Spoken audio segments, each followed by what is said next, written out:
Fatikchhari press ক্লাবের সভাপতি, সাংবাদিক ও শিক্ষাবিদ সৈয়দ মোহাম্মদ মাসুদের স্মরণে আয়োজিত শোকসভা ও দোয়া মাহফিলে উপচে পড়া জনসমাগম। আমাদের সাংবাদিক ভাইদের বিভাজনকে আল্লাহ আমাদের মহাদের মাধ্যমে আল্লাহ রোববার বিকেলে উপজেলা অডিটোরিয়ামে আয়োজিত এই অনুষ্ঠানে সভাপতিত্ব করেন প্রেস ক্লাবের ভারপ্রাপ্ত সভাপতি এস.এম. মোর্শেদ মুন্না। স্বাগত বক্তব্য দেন সাবেক সাধারণ সম্পাদক রফিকুল আলম চৌধুরী। সঞ্চালনায় ছিলেন সহ সম্পাদক সাইফুর রহমান সোহান।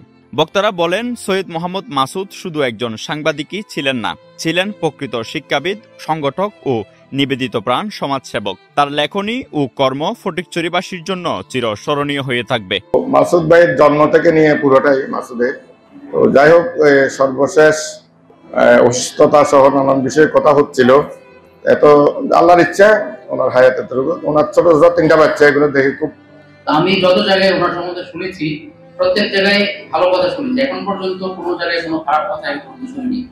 এত মানুষ যাকে ভালো বলে সে আসলে ভালোই হওয়ার কথা, কোনোভাবে আসলে যে খারাপ না সেটা বুঝে যাচ্ছে। তো উনি অনেক সম্মানিত হয়েছেন।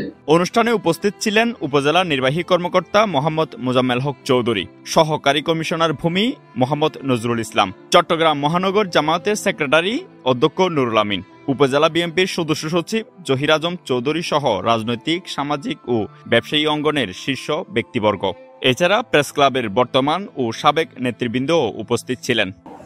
মাসুদ ভাই ছিলেন আমার জন্য, আমি ব্যক্তিগতভাবে এরকম মিডিয়ার লোক হারাইলাম। দ্বিতীয়ত, আসলে আমাদের সমাজে সর্বজন গ্রাহ্য লোক পাওয়া এটা দুষ্কর। অনুষ্ঠানের আগে খতমে কোরআন এবং শেষে বিশেষ মোনাজাতে মরহুমের মাগফিরাত ও পরিবারের মঙ্গল কামনা করা হয়। ওনার রেখে যাওয়া প্রেস ক্লাবকে আল্লাহ এগিয়ে নেওয়ার জন্য ওনার সবাইকে আল্লাহ তৌফিক দান করুন। আল্লাহ। ফজলুল করিম, বাংলাধারা, ফটিকছড়ি।